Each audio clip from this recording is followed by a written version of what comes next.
At the end of last year, Riot Games announced that they were working on a brand new first-person shooter.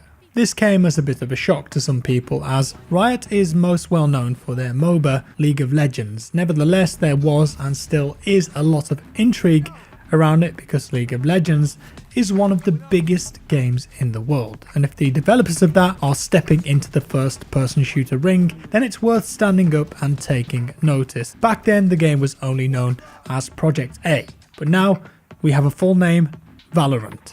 Now I was due to go to a capture event, but due to unforeseen circumstances that was cancelled, so instead they've sent me a file which was full of gameplay footage and extra information. So we're going to dive into that today and take a look at everything that Valorant has to offer and all that we know so far. Let's start with the elephant in the room. I know this game is going to get compared to Counter-Strike and probably Overwatch a lot. In fact, I'm going to do it too. But Valorant is trying to take some of the better elements of those games, such as the skill-based gunplay and the economy system from a game like Counter-Strike, while combining it with character abilities that you would most likely see in other titles like Overwatch. With that out of the way, what exactly is Valorant? Well, it's a competitive 5 versus 5 first-person shooter for PC. That part's important because right now there is no information about any console versions. This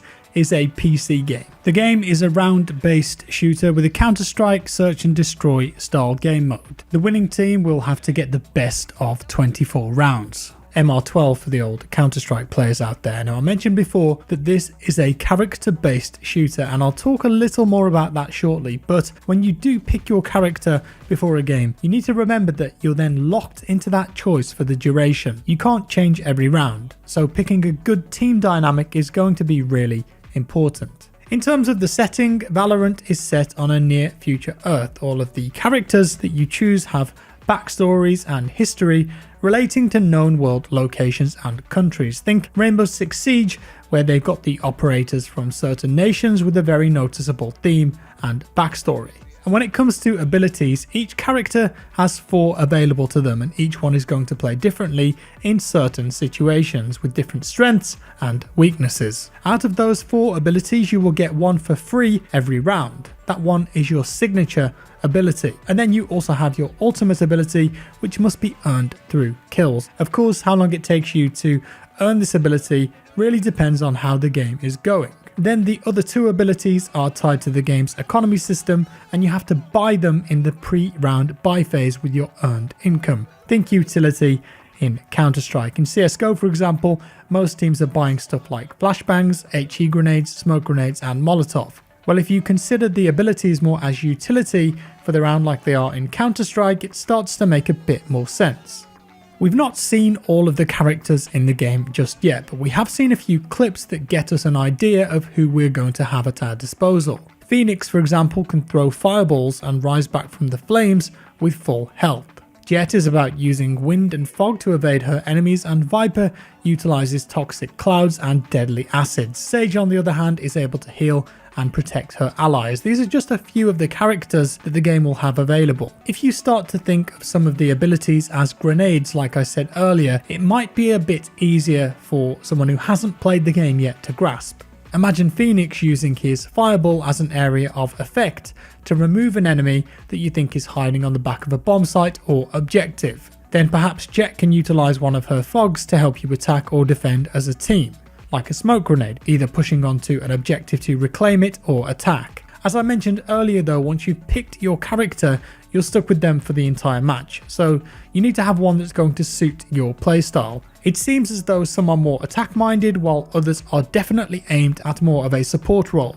Honestly, I think this lines up with how most CSGO teams play anyway, even professional teams. Even though all of the players on a pro team play to a really high standard, you are always going to have certain players who are the fraggers and attack minded, and you will put them in positions to try and get kills, so you're going to want them to have the more attack minded characters. And then your support players who perhaps sit back a bit more and watch angles can offer up more of a healing or tactical role. Now, I mentioned earlier that Valorant uses an economy system, something that CS players will be quite familiar with. Winning rounds and getting kills is going to help you earn money that you can use on weapons, abilities, and replenishing your shields. And from what I found out, your team will gain $3,000 for a round win and between $1,900 to $2,900 for a round loss. So just like in CSGO, it seems as though a losing team will gain more money for each round that they lose in a row. It's a way to help the team who are losing multiple rounds consecutively buy full gear quicker to try and get back into the game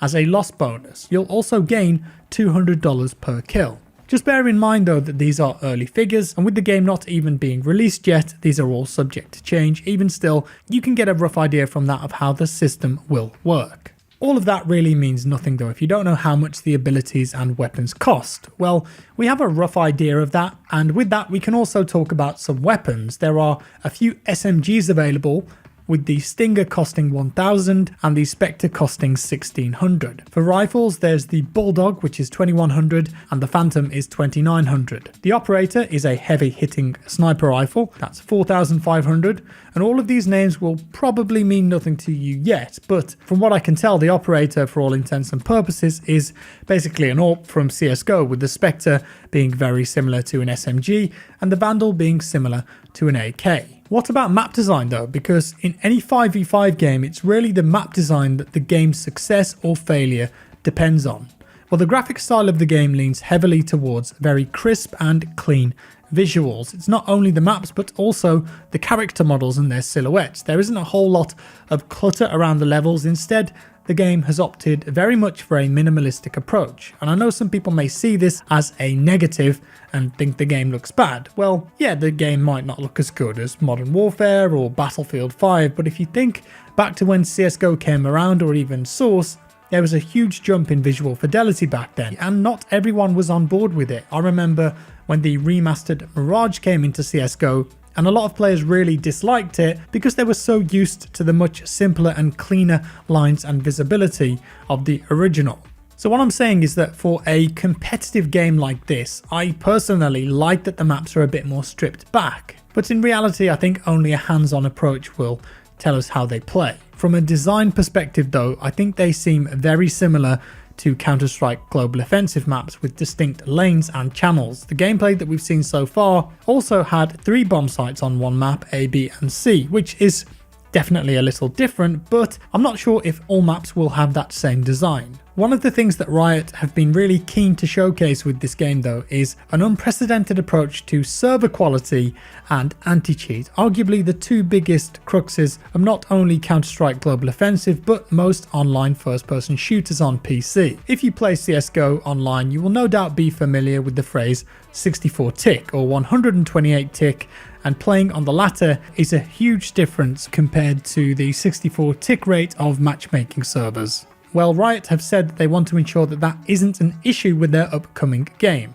and hit reg is always spot on, and because of that, all servers will be dedicated 128 tick rate servers. FPS players rejoice everywhere. Interestingly, they've also said that Valorant upscales all player movements to 128 FPS, so that means even if your opponent is lagging due to, say, a poor internet connection, then the servers will upscale their movement to 128 FPS to make sure everything is smooth.